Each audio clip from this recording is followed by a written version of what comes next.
गुरु नानक देव जी ने कहा है एक ओंकार निराकार, परमात्मा एक है और निराकार है। क्राइस्ट ने कहा है गॉड इज लाइट कि परमात्मा प्रकाश पुंज है। वैसे ही जैनी महात्मा बुद्ध भी उन भी परमात्मा को ज्योति स्वरूप में मानते हैं। हजरत मूसा ने भी परमात्मा को ज्योति के रूप में ही पहाड़ी पर साक्षात्कार किया था। गुरु गोविंद सिंह ने भी परमात्मा को शिव के रूप में मानकर उससे वरदान मांगा कि देवी शिवा वरो, शुभ कार्य से मैं कभी ना करूं। तो इस प्रकार से जो परमात्मा सर्वोच्च है उससे ऊंचा कोई नहीं है और सभी लोग उसको मानते हैं, सभी धर्म के लोग मानते हैं, वही परमात्मा है। भारत में ही नहीं विदेशों में भी उस ज्योति स्वरूप परमात्मा को सभी मानते हैं।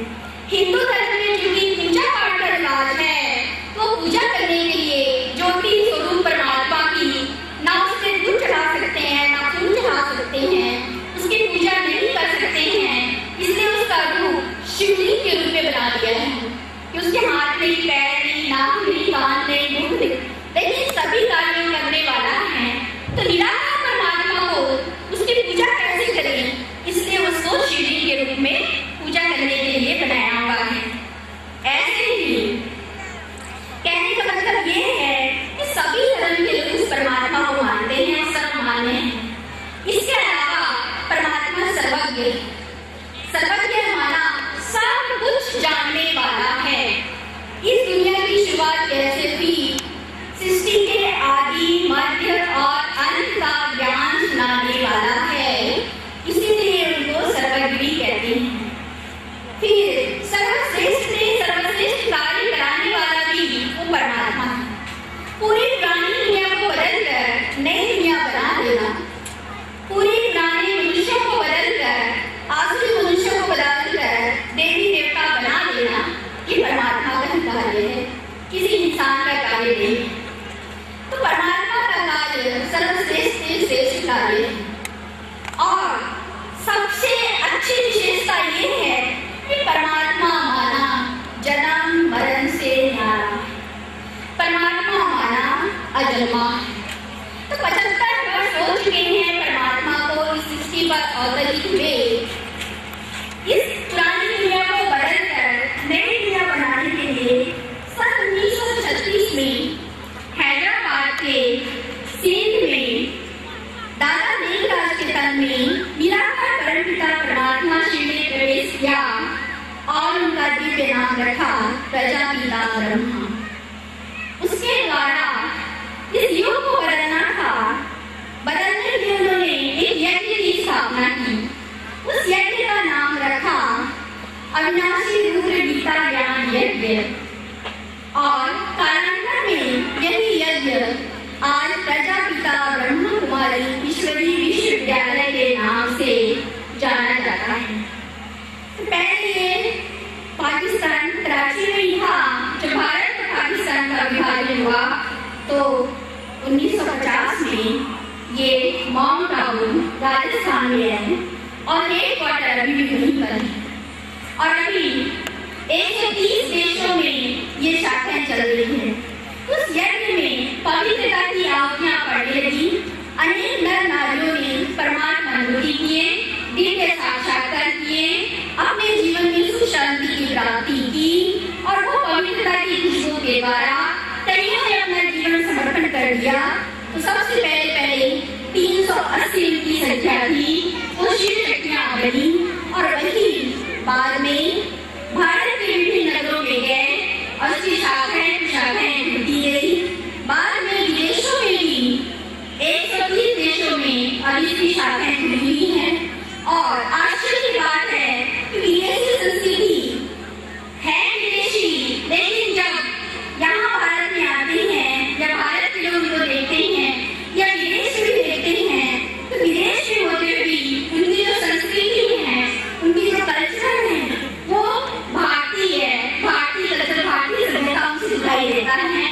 सात्विक भोजन, शुद्ध विचार और बिल्कुल साधारण जीवन वो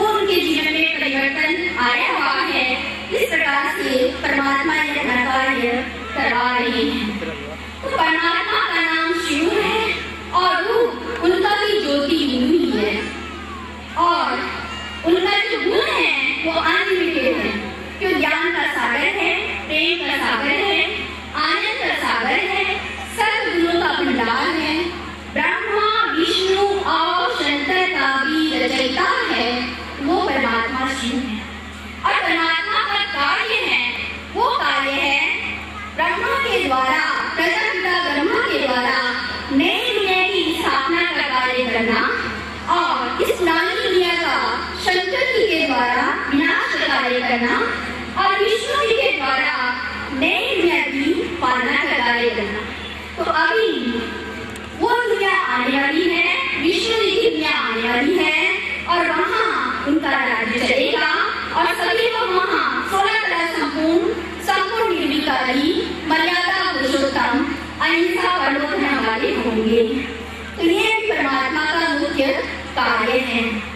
और अभी परमात्मा से यदि हम अपना संबंध जोड़ना चाहते हैं कि परमात्मा को हम यदि याद करना चाहते हैं, याद तो सभी करना चाहते हैं, तभी यहाँ बैठे हैं, इस सत्संग में भाग्यशाली पहुंचे हैं, दूसरा तो पहुंच नहीं सकते हैं। कईयों ने भी चाहा होगा तो वहाँ जाए कि व्यक्ति भाग बैठ रहा है, लेकिन भाग्यशाली पहुंच पाए हैं। तो परमात्मा से संबंध जोड़ना चाहते हैं, कुछ प्राप्ति करना चाहते हैं, तभी यहाँ सब बैठे हुए हैं। पर परमात्मा से संबंध जोड़े कैसे? तो सबसे पहली विधि है अपने आप को आत्मा समझना, शरीर नहीं। दूसरी विधि है अपने मन को बिल्कुल साफ रखना। यदि मन में किसी के प्रति भी थोड़ी सी भी ईर्ष्या, द्वेष, नफरत, घृणा या कुछ है, वैर भाव, तो कभी भी परमात्मा से संबंध नहीं हो सकता। इसीलिए परमात्मा से यदि बुद्धि का संबंध जोड़ना है तो पहले अपने मन को साफ करना। मन को साफ कैसे करेंगे? वो भी रोज अभ्यास करेंगे। उसके लिए मेहनत करने की जरूरत नहीं है। नलके के नीचे बाल्टी लगाए हैं खाली, उसमें कचरा भरा हुआ है, पूरा कटकट है, पानी गिरता जाएगा और वो अपने आप बाहर निकल जाएगा। वैसे ही हम विचार को बदलते जाएंगे, शुभ विचार करते जाएंगे, शुभ विचार करते जाएंगे, तो अंदर जो कचरा भरा हुआ है आत्मा में, है ना, 5 विकारों की, काम, क्रोध, लोभ, मोह, अहंकार की जो गंदगी भरी हुई है वो बाहर निकल जाएगी। और जब ऐसा मन थक जाएगा तभी परमात्मा से संबंध जुड़ सकता है। तो इस प्रकार से आज हम अपने मन में संकल्प लेंगे, मैं आत्मा किसी से भी नफरत नहीं करूंगी या नहीं करेंगे। दूसरा, मैं आत्मा यदि गलती हो गई है बस ये कह सकते हैं कि हे भगवान, मैंने जाने अनजाने में भी कोई पशु पक्षी जानवर मनुष्य को यदि कोई दुख दिया होगा तो मुझे माफ करना, मुझे माफ करना। और यदि जाने अनजाने में है ना मैंने किसी को दुख दिया है तो मुझे माफ करना, लेकिन दूसरों ने मुझे दुख दिया है तो मैं उनको माफ कर देती हूँ। जब ऐसे मन को साफ करेंगे तभी परमात्मा से बुद्धि का योग जुड़ सकता है। परमात्मा अगर ये संदेश दे रहे हैं, ओम शांति, ओम शांति, ओम शांति। ਆਪਾਂ ਸਾਰੇ ਮੈਡਮ ਜੀ ਪਾਸੋਂ ਜੋ ਬ੍ਰਹਮਾ ਕੁਮਾਰੀ ਮਿਸ਼ਨ ਹੈ ਉਹਨਾਂ ਦੇ ਵਿਚਾਰ ਸੁਣ ਰਹੇ ਸੀ। ਆਤਮਾ और परमात्मा का जो चिंता करना है, बहुत गहराई में उन्होंने कोई बचपन सीखे प्रवचन सुने आपने। हर मिशन की कोशिश है शांति वास्ते। पहली शांति है मन की। मन शांत है तो आत्मा शांत है, आत्मा शांत है तो सारे संसार में स्नेह दे सकती है शांति, क्योंकि आप आज शांति का स्नेह देने वास्ते इकट्ठे हो रहे हैं। तो मैं बेनती कराँगा समौन सिंह ईसाई मत जिले इस इलाके के इंचार्ज हैं माड़ी लेकर आए जाए तो 7-8 मिनट वास्ते आप जरा विचार समझ जाएंगे। समौन सिंह। Praise the Lord. मैं सब लोगों का, सब बहन भाइयों का बड़ा अति शुक्रगुजार हूँ जिन्होंने इस प्रोग्राम में इस मुकद्दस सर्व धर्म सम्मेलन में पैसे का योगदान देता है और समय का योगदान देता है। मैं खुदा के बेनती करता हूँ, खुदा बहुतांश आपको आशीष बरकत है, ताकि जिन्हें चली परमेश्वर खुदा आपको इस धरती में जीवित रखे। आप सभी लोग खुदा के यानी कि परमेश्वर के बने रहें और जब ਅਸੀਂ खुदा में बने रहेंगे पाप उसकी इबादत करांगे, उसका सिमरन करांगे, उसकी तारीफ करांगे, उसकी शुक्रगुजारी करांगे, खुदा बाप और उसका बेटा और पवित्र आत्मा आपको आशीष करेगा। सो मेरे को टाइम भी बहुत थोड़ा है, मैं थोड़ी टाइम में आप मैं दसना चाहूँगा। हाँ, असी परमेश्वर बारे जानांगे खुदा की है, खुदा की है, खुदा की परिभाषा की है। जब किस शक्तियों से खुदा कह सकते हैं। मुकद्दस बाइबल में लिखा है, पहला यूहन्ना उसका 4 है उसकी 8 ऐप में लिखा है, खुदा प्रेम है। अजीजों, अगर साडा आपस में प्यार नहीं है तो असी खुदा नूं नहीं मानते, जां असी परमात्मा नूं नहीं मानते, ना असी उसनूं जानते हाँ। प्रेम नूं अपने तो ज़ाहिर करना बहुत कठिन है, कठिन है, औखा है। जब असी अपने जीवन जो प्रेम नूं ज़ाहिर करते हैं, बड़िया सानू कठिनाइयां का सामना करना पड़ता है।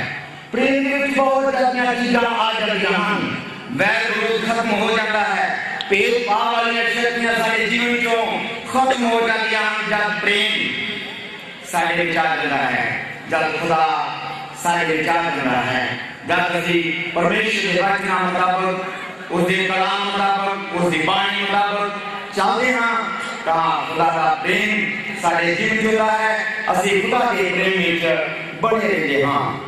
लेकिन असी ये कह सकते हैं कि प्यार एक ज्वाला है, यानी कि जिसमें आग क्या जाता है, जो कर्म करती है, जो सानू उत्साहित करती है, और एक रोशनी है जो सानू रोशनी यानी कि सानू रात दसाती है, सानू लाइट देती है, सानू जानना देती है, और एक चुंबक जो लोगों अपने वाल खींचता है, और एक खुशबू की तरह जो ताज़ी देती है, एक प्याला जो सारी प्यास नूं बुझाता है, एक बहार जो सुधर रहता है, एक काम कहना रहता है, एक मुस्कान जो सारे जीवन नूं हंसी और हंसना सिखाती है, जो सारे जीवन से प्रकट करती है। प्रेम को देखने पर आप उसे जानते हैं, जब उसे महसूस करते हैं, तब इसको पहचानते हैं। जब तुहाडे कोल ये नहीं होता, आपको इसकी जरूरत होती है कि आप इसके बाद से तरसते हो। जब ये चीज तुहाडे कोल नहीं होंगी, तुसी इसको लैण वास्ते बहुत रदद करते जी, मेहनत करते जी, वरना ये तुहाडे कोल नहीं होंगी। ਇਹਦਾ ਸੁਝਾਅ ਲੈਣ ਵਾਸਤੇ खुदा के कलाम मुकद्दस ज़बूर काने उसकी 14 आयत में लिखा है, मुकद्दस का वचन उसका 24 है, उसकी 6 और 7 आयत में लिखा है। दूसरा है परमेश्वर जो है वो आद अंत है, अल्फा है, ओमेगा है, शुरू है, आखिर है। ज़बूर खुदा के कलाम से लिखा है, ज़बूर 90 उसकी 2 आयत में लिखा है, 4 साल के एक लड़के ने अपने अन्य माँ को पूछा कि परमेश्वर की दाढ़ी है। जब माँ ने बच्चे को पूछा तू इस सवाल क्यों पूछा है, क्योंकि मैं दाढ़ी में पसंद नहीं करता। अगर उसकी दाढ़ी है तो मैंने इस विचार को वापस होना जरूर है कि मैं जब स्वर्ग जाऊंगा उसके गले लगने में कोई परेशानी नहीं होगी। इस तरह के विचार के 2 पहलू हैं। एक परमेश्वर को जानना भी साढ़े में रुचि होनी जरूरी है।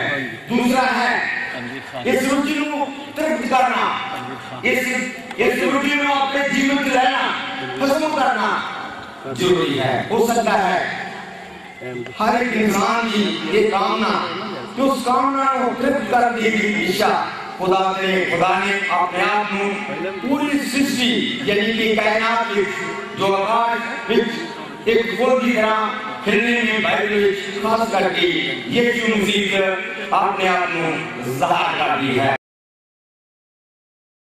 ये यही परमेश्वर है।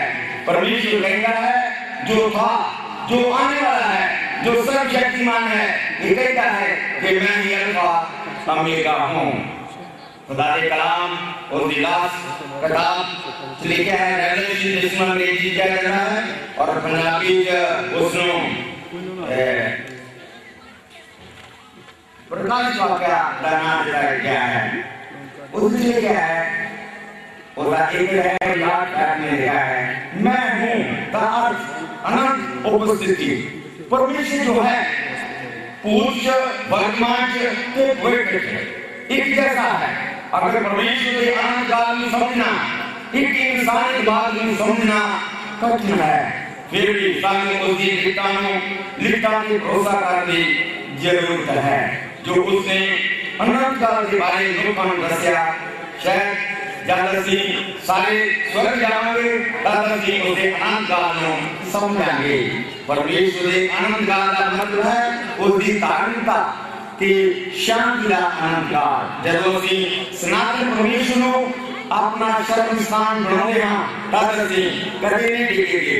उसे अनंत काल के भरोसा करने का अर्थ है उसकी विश्वासियत पर भरोसा करना कि 4.5 पीढ़ी दी चीज़ें बदल जाएं, परंतु सारा परमेश्वर कभी भी नहीं बदल रहा है। तर्क मत लगाएं, सिर्फ विश्वास करें। जब तुझे इन वचनों की इस वाणी में विश्वास करोगे, जितनी ग्रंथ जितनी वाणियां ये सब खुदा के बलवान, एक इंसान की रचना नहीं है। ये सिर्फ खुदा ने अपनी आत्मा का अपने पुत्र आत्मा के जरिए इंसान को एक काम सौंपा कि इंसान ही इसकी लिखत कर सकता है और खुदा ने ये सारा काम इंसान के लिए किया है। अगर ਅਸੀਂ इन्हां बाणियां ते विश्वास करेंगे तो ਅਸੀਂ अपने परमेश्वर अपने जीवन को खुश कर सकते हैं, वरना हो कोई तरीका नहीं है। तो मैं सबका धन्यवाद करता हूँ। बड़े शांति से किसी परमेश्वर की इस वचन को उसकी बाणी में सुने हैं। आप सभी का धन्यवाद।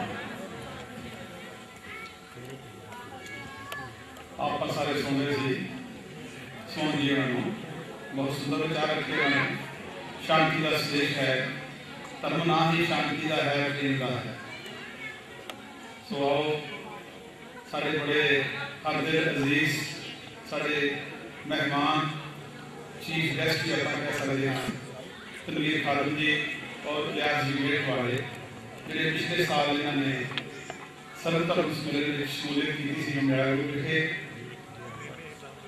सो हम ਜਿਹੜੇ बड़े अच्छे सच्चे विचार रखते हैं उन्होंने नाल तुसां विचार भी साझे करने हैं, उन्होंने दर्शन भी करने हैं। मैं हम बेनती करांगा तनवीर खालिद जी कादियां।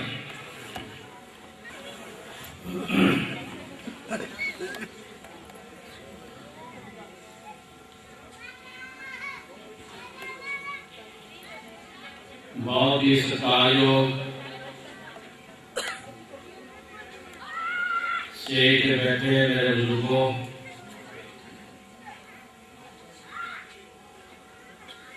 और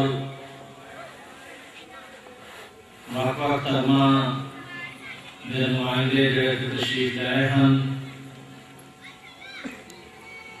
और इसी तरह सामने बैठी है मेरी बहना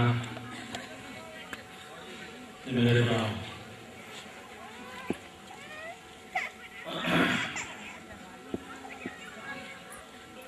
सब तो पहला इस सर्वधर्म सम्मेलन के मौके पे मैं तेरी मैनेजमेंट कमेटी हूँ अहमदिया मुस्लिम जमात वालों दिन की गहराइयों को मुबारकबाद पेश करता है, क्योंकि एक अजिहा काम है जिन्हें भी शलाघा की जाए घट है, क्योंकि संसार विच बहुत नफरतां वधियां हैं। इंसान कीड़े के मकोड़े वांग कुचल रहा है और वट इन्ना है जिसका कोई अंदाज नहीं। कितने धर्मां के झगड़े, कितने ज़बानां के झगड़े, कितने जात पात के झगड़े, कितने मुल्कां के झगड़े, कितने रंगो नस्ल के झगड़े। गल की हजरत इंसान झगड़ियां चंगी तरह गूंजा गया और फरिश्तों हट के तुम देख लो जे इंसान खुदा नूं भुला के आपसी झगड़ियां में लग गया, इंसान को जुल्म कर रहा है, इंसान नफरत कर रहा है, घृणा कर रहा है।